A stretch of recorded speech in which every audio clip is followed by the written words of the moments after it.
Hi everyone, have you ever heard don't follow your passion as a piece of advice versus the other piece of advice, which is follow your passion? Well, who is right?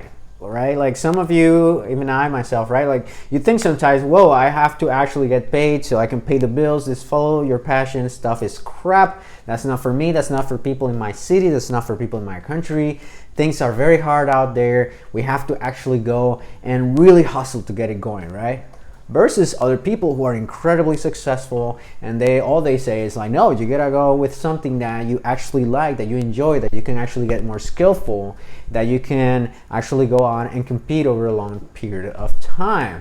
Well, then who is actually correct? We're gonna talk about that in this video. So if you haven't done so already, remember to smash that like button and subscribe to the channel while hitting the notification bell so you know whenever a new video comes out. All right, so let's begin. So don't follow your passion. What does that mean really? Well, essentially it just means that just having like a fleeting desire to follow a subject or a topic, or maybe start a business without really having any real skills or knowing what you're doing, while, I don't know, maybe quitting your job and not having any other way to survive, essentially, might be a bad idea. Some people even go and say like, hey, you don't even have the right to follow your passion unless you're already paying your bills. Like that comes in first, your responsibility to yourself and your family, among other things. Are you gonna do that? Is that the right answer to it? Yes and no. I mean, a lot of the research on the subject has brought to mind that some of the most successful professionals are people who tend to share characteristics among each other. Think about it for a second. Accountants. You have accountants and you survey them, right? And then you will have accountants who are doing very well, accountants who are not doing very well. Then what they've noticed in some of these studies are that the accountants who are doing well tend to share characteristics. In other words, let's say that the accountants who work well, they tend to like crunching numbers more. They tend to like, let's say, for argument's sake, they like places where they can focus on their own work that's very structured, work that has certain deadlines, that is regulated, right? There are standard operating procedures. There's not a lot of change necessarily. They know what to do, right? They like that kind of environment, and they like the type of work that they do, and they like the type of topics that they usually talk about while they are doing their jobs, among other things related to the workplace and work environment that they are in. On the other hand, the ones who are not doing that well as accountants do not like many of those things that the guys who are doing well like. So that's the difference. The difference is, and not just in accounting, these kinds of studies have been done for many different kinds of work environments and actual industries. This means that lawyers who are good at being a lawyer like the things and the workplaces that lawyers are usually in, right? And the perks that they get from doing the actual work when it comes to actual self-satisfaction, not just like the pay, not just like other things that are, let's say, external to the actual tasks that they perform and the environment in which they perform them. Similarly, if you are perhaps a doctor, and there are different kinds of doctors as well, and nurses, people who are marketing managers, advertising managers, CEOs, people who are in sales roles, entrepreneurs, they are all different, investors as well. And there are different kinds, bankers, consultants, right? So each of those different kinds of work environments and industries have different intricacies that may suit you or may not suit you. So what we say by this is that in reality, if you follow your passion, in other words, if in order to pay the bills, if you absolutely have to, you get into a job or a trade that you actually enjoy doing and that you enjoy the workplace environment in which you can do that to get money, then over time you are going to be more successful, which will lead to more money, more achievement, and more opportunities for growth and, again, self-satisfaction and fulfillment at work. Does this make sense so far? If so, comment below. If not, also comment below and tell me that you disagree with me.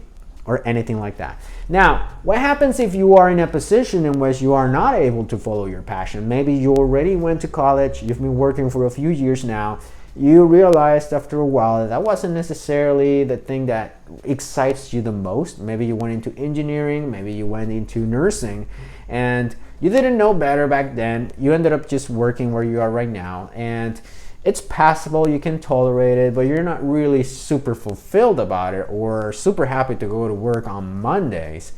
But you still have to pay the bills, or maybe you also have dependent children or dependent relatives, maybe your parents or elderly people that you have to take care of who depend on you, and you cannot just make some abrupt career change.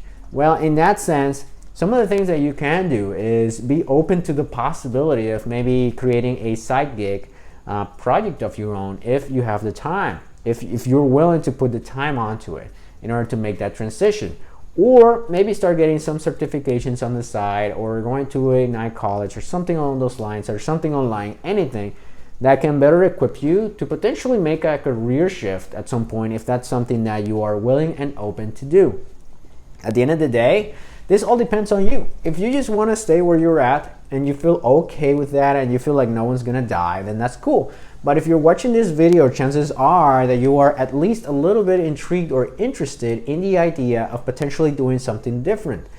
If that's the case, I would strongly encourage you to, at the very least, remain open to checking other possibilities. Maybe you already have an idea for something that you would like to do instead.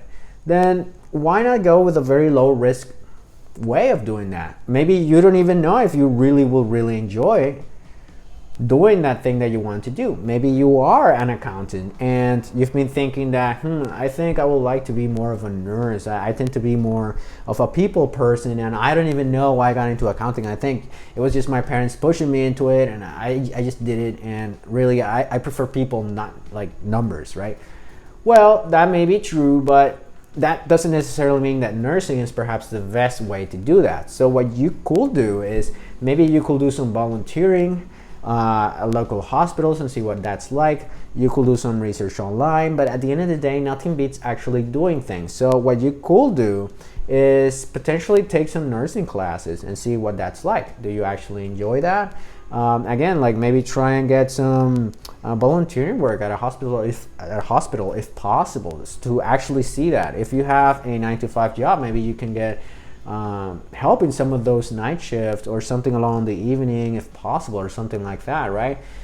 Anything like that will give you a better idea. Even just talking to someone who's actually doing it day to day is gonna help you figure out if this is really something or a direction that you want to start going into. And if you find that it is, then that's great. You can actually just start going into it more slowly. Maybe you start getting a certification or something that's needed towards that. And then you do some networking while you're doing that, right? And then actually making the transition will be easier. Obviously, this is gonna be more easy, or way easier, if you're younger in your career. If you're more advanced and you also have dependent children, then it's going to be considerably more difficult. But I know of people who have done that even when they have been very senior.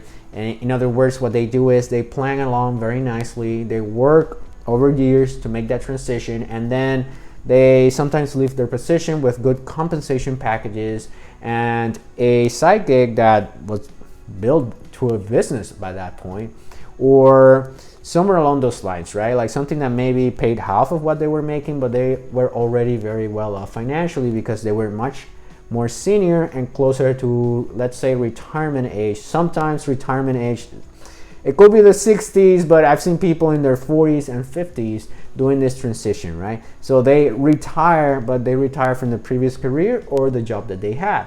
So essentially, that's what I want to leave you with. You can always just try something on the side as a hobby and see if you really like it, right? Get into that world. Maybe you thought about doing paintings or somewhere different along those lines, maybe swimming or a different sport, or singing or dancing, anything. You can just do it as a hobby. Maybe that's all that you need to feel that feeling of fulfillment while you pay the bills. And if so, that's great. You don't necessarily have to make like a 100% career shift. You can always just have a hobby that helps you feel that, get that fulfillment that you're not necessarily getting at work. So that's what I'm gonna leave you with. Now, if you haven't done so, remember to smash that like button, Remember to subscribe to the channel and hit the notification bell so you know whenever a new video comes out, and we'll see each other again.